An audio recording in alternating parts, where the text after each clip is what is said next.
করোনাকাল আমাদের জীবনে একটা বিশাল অভিশাপ হয়ে নেমে এসেছিল। এই সময় আমাদের জীবনের সবচেয়ে বড় ক্ষতিটা ঘটে গেছে জানো। আমাদের স্যার, আমাদের সবার প্রিয় ডাক্তারবাবু, ডাক্তার সরজিৎ জানাকে হারিয়েছি আমরা ভরা কোভিডের সময়। 2021 সালের 8ই মে মাত্র 68 বছর বয়সে করোনা হয়ে চলে গেলেন তিনি। উনি যে আমাদের কাছে কি ছিলেন তা তোমাদের বলে বোঝাতে পারবো না। দেবতা বলো, বাবা বলো, অভিভাবক বলো, আমাদের জীবনে স্যারের একটা বিশাল জায়গা। আজ আমরা যে জীবনটা কাটাচ্ছি, যা যা ভালোটুকু পেয়েছি, সবটা ওই মানুষটার জন্য। সেই শনিবারটা কোনো দিন ভুলবো না।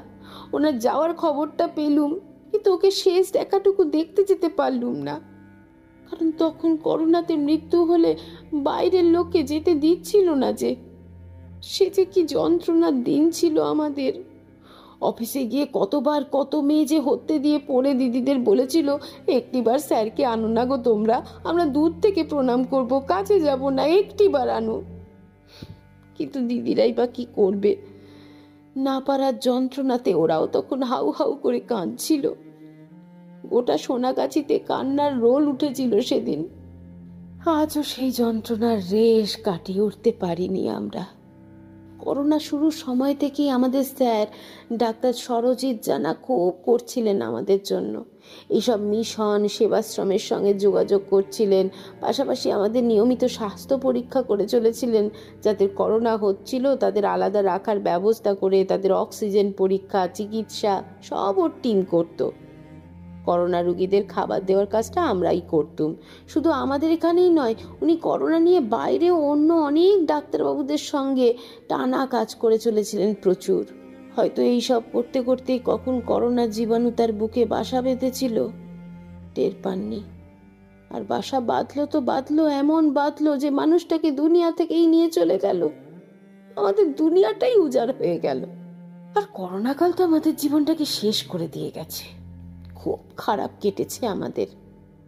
এশিয়ার সবচেয়ে বড় যৌনপল্লী কলকাতার এই সোনাগাছি এলাকা। এখানে সারা দিন সারা রাত খদ্দেরদের আনাগোনা চলতেই থাকে। কিন্তু ভরা করোনাকালে উত্তর কলকাতার এই অঞ্চলটা একেবারে শুনশান, নিস্তব্ধ হয়ে গেছিল। আমরা যে তখন কি অবস্থায় পড়েছিলুম বিশ্বাস করতে পারবে না। একটাও কাস্টমার ছিল না কয়েক মাস, না মাস কেন বলছি, তা প্রায় 1 বছরের বেশি সময় ধরে কাস্টমাররা আসতে পারেনি। অবশ্য তাদের আসার উপায়ও ছিল না। প্রথমে লকডাউন চললো অত মাস ধরে, তারপর যাওয়া লকডাউন উঠলো, শুরু হলো অতিমারির মার। একটা পয়সা রোজগার ছিল না তখন। আমার তো নিজে খাই না খাই বাবার চিকিৎসা খাওয়া খরচের জন্য টাকা পাঠাতেই হয়। সেখানেও টাকা পাঠাতে পারিনি 2-3 মাস। 2 ছেলে মেয়েকে হস্টেলেই থাকতে বলেছিল, কিন্তু ওখানেও টাকা পাঠাতে হতো। সেটাও পাঠাতে গিয়ে হেঁচকি উঠে যাচ্ছিল। আরে বাপু, পয়সা জমাতে পেরেছি বলতো যে ঘট গড়িয়ে গড়িয়ে খেয়ে দিব্য চলবে আমার। তাছাড়া ঘট উপুর করলে তাও তো একদিন ফুরোয় নাকি। সে এক দুঃসহ সময় গেছে আমাদের। আজও ভাবলে গা শিউরে ওঠে। কি জানি কিভাবে যে কাটিয়েছি। খালি মনে হতো এভাবে দিনের পর দিন রোজগার না হলে টাকা ছাড়া কিভাবে বাঁচবো। বারবার মনে হতো করোনা হলে যদি বা বেঁচে যাইও, কিন্তু এভাবে দিনের পর দিন খাবার না জুটলে বাঁচবো কি করে। শুধু আমার নয়, হাজার হাজার মেয়েদের একই অবস্থা হচ্ছিল এখানে। প্রত্যেকটা যৌনকর্মীদের রোজগার শূন্যে নেমে এসেছিল।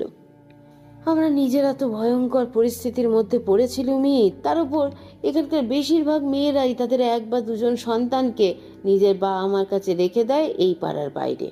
তাদেরও টাকা পাঠাতে পারছিল না। 1-2 জন ছেলে মেয়ে হয়তো মায়েদের সঙ্গে এখানে থাকে, কিন্তু তাদের বুড়ো বাবা মা থাকে দূরে, তাদের কাছেও খরচ পাঠাতে হয়। সেসব তো পাচ্ছিল না। ফলে সেই সব পরিবারগুলো মারাত্মক বিপদের মুখে পড়েছিল। এদিকে করোনা ভাইরাসের সংক্রমণ এড়াতে তখন সামাজিক দূরত্ব বজায় রাখার পরামর্শ দিচ্ছিল বিশ্ব স্বাস্থ্য সংস্থা থেকে শুরু করে সব ডাক্তারবাবুরা। কিন্তু আমাদের পেশাটা তো এমনই যে সামাজিক দূরত্ব বজায় রাখা সম্ভবই নয়। তবুও তার মধ্যে করোনা সংক্রমণ শুরু হওয়ার পর থেকেই আমরা চেষ্টা করতাম কিছু সাবধানতা অবলম্বন করতে। করোনা যখন থেকে সবে শুরু হয়েছিল তখন থেকেই আমরা কাস্টমার এলেই তাকে ওই সাবান নয়তো হ্যান্ড স্যানিটাইজার দিয়ে হাত ধুইয়ে তারপরে ঘরে ঢোকাতুম। আবার সে বেরিয়ে যাওয়ার পরে আরও একবার হাত ধুয়ে তারপর বের হতুম। আর কারো যদি শরীর খারাপ থাকতো, যেমন জ্বর, সর্দি, কাশি, তাহলে তাকে ঘরে আসতে কিছুতেই দিতুম না। কিন্তু এটা হচ্ছে প্রথম দিকের কথা। লকডাউনের সময়, বিশেষ করে করোনা যখন মাত্রা ছাড়াভাবে বাড়তে শুরু করলো, তখন তো আর কাস্টমার আসতোই না। কোনো যৌনকর্মী কাস্টমারের অপেক্ষায় রাস্তায় দাঁড়িয়েও থাকতো না তখন। কিন্তু একটা অপেক্ষা তখনও ছিল জানো, দুপুর হলেই সবাই অপেক্ষা করতাম কখন কোন স্বেচ্ছাসেবী সংগঠন খাবার বিলি করতে আসবে। পাড়ার কিছু ক্লাব বা কোনো সংগঠন আর পুলিশের তরফ থেকেও মাঝে মাঝে রান্না করা খাবার দেওয়া হচ্ছিল। অন্যান্য বেশ কিছু স্বেচ্ছাসেবী সংগঠন এসেও আমাদের সবাইকে শুকনো চাল, ডাল, অন্যান্য রসদ দিয়ে যেত। তাদের কাছ থেকে সেসব নেওয়ার সময়ও আমরা সামাজিক দূরত্ব বজায় রেখেই চলতাম। আর দুর্বার কিছু কিছু খাবার জোগাড় করতে পারছিল, সেটাও বিলি করা হচ্ছিল সোনাগাছির ঘরে ঘরে। রামকৃষ্ণ মিশন, ভারত সেবাশ্রমের মতো সংগঠনগুলোর কাছ থেকে চাল, ডাল, আলু, পেঁয়াজ এসব জোগাড় করেছিল দুর্বার। সেগুলোই প্যাকেট করে ওরা বিলি করতো আমাদের, যাতে অন্তত কাউকে না খেয়ে না থাকতে হয়।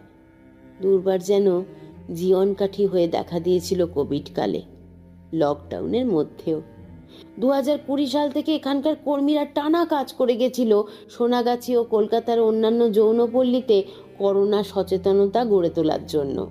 আমাদের মতো সংঘবদ্ধ যৌনপল্লীগুলোর বাইরে যারা পথ চলতি বা ফ্লায়ার যৌনকর্মী, তাদের অবস্থা তো আরও শোচনীয় হয়ে গেছিল। এদের মধ্যে যেমন আছে মেয়েরা, তেমনই আছে রূপান্তরিত নারী, পুরুষ আর হিজড়েরা। রূপান্তরকামীদের একটা সংগঠন আছে, সেখানেও প্রথম দিন থেকে এই সাহায্যের জন্য প্রচুর আবেদন যেত, ফোন যেত। আমাদের দুর্বারের কাছেও ফোন আসতো, কিন্তু ওই সংগঠন বা দুর্বার সকলেই কিছু জায়গায়, মানে কলকাতা আর তার আশেপাশের অঞ্চলে যেতে পারছিল। শহরের বাইরে যারা, তাদের কাছে সাহায্য পাঠানো যায়নি অনেক সময়ই। রাজ্যের বাকি এলাকার পরিস্থিতি তখন ভয়ঙ্কর হয়ে গেছিল। রূপান্তরকামী বা রূপান্তরিতদের আলাদা কোনো পেশা নেই। এরা বেশিরভাগই যৌন পেশায় যুক্ত, অথবা রাস্তায় ভিক্ষে করেন, অথবা হিজড়া প্রথায় জড়িত। আর লকডাউনের ফলে তো এদের সবার রোজগার পুরোপুরি বন্ধ হয়ে গেছিল। সে কি ভয়ানক অবস্থা গেছে, এ বলে আমায় দেখ, তো ও বলে আমায় দেখ। সে সময় শারীরিকভাবে যৌন পেশা চালিয়ে যাওয়া সম্ভব হচ্ছিল না কারোর পক্ষেই। তাই আমরা কয়েকজন বাধ্য হলুম ইন্টারনেটের মাধ্যমে এই পেশায় টিকে থাকার চেষ্টা করতে।